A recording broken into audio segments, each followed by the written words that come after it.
Hello viewers, welcome back to my channel. आप सब लोग कैसे हैं। आज यूडीआर किचन में बनने जा रहे हैं टिंडे चिकन। टिंडे चिकन बनाने के लिए मैंने 3 पाव टिंडों को काट कर पानी में मैंने थोड़ा सा नमक डालकर उबालने के लिए रख दिया है। जब टिंडे उबलने लगे तो इसके ऊपर से सारी झाग उतार दें। अब हमारे टिंडे सॉफ्ट हो चुके हैं। अब इसे एक तरफ रख दें। अब एक देगची में 3 टेबलस्पून घी डालें।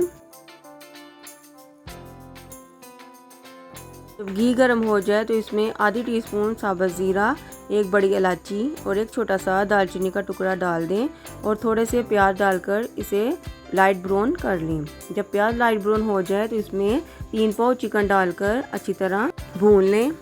चिकन को हमने अच्छी तरह भूनना है ताकि चिकन की सारी स्मेल दूर हो जाए। जब चिकन का कलर चेंज हो जाए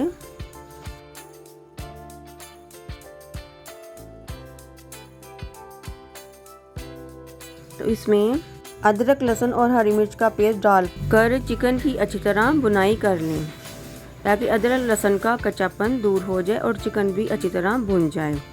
जब चिकन अच्छी तरह भुन जाए तो इसमें आधी टीस्पून नमक, 1 टीस्पून लाल मिर्च, आधी टीस्पून हल्दी, 1.5 टीस्पून धनिया पाउडर, थोड़ी सी पेपरिका पाउडर डाल दें कलर के लिए। ये सब मसाले डालकर चिकन की फिर से भुनाई करें ताकि मसाले चिकन के अंदर चले जाएं और फ्लेवर बने। अब इसमें एक कटा हुआ टमाटर डाल दें और टमाटर डालकर फिर से चिकन की अच्छी तरह भुनाई कर लें। अब इसमें थोड़ा सा पानी डालें ताकि टमाटर सॉफ्ट हो जाएं। ढककर इसे पकने दें।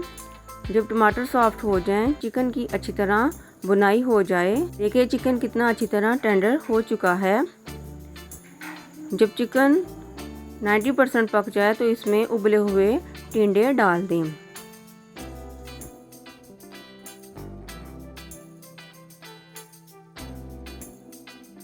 टिंडे डालकर हमने इसे फिर से ढककर पकाना है। अब इसमें आधा कनौर मैंने पानी में घोलकर डाला है, आधी टीस्पून होममेड गरम मसाला, आधी टीस्पून कुटी हुई काली मिर्च, 1 टीस्पून कसूरी मेथी और हरा धनिया और स्लाइस में हरी मिर्च डालकर इसे ढककर 5 मिनट के लिए दम पर छोड़ दें।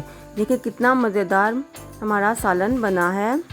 ये बहुत टेस्टी और डिलीशियस सालन बनता है। आप इसे ज़रूर ट्राई करें। अब हम इसे सर्व करते हैं। एक दफ़ा मेरे तरीके से ये रेसिपी अपने घर वालों को खिलाएं, उनको बहुत मज़ा आएगा। अगर आपको मेरी रेसिपी अच्छी लगती है तो मेरी वीडियो को लाइक और शेयर करें और मेरे चैनल को सब्सक्राइब करें। अगर आप मेरी आने वाली वीडियो देखना चाहते हैं तो बेल आइकन को ज़रूर प्रेस करें ताकि सबसे पहले नोटिफिकेशन आपके पास आए।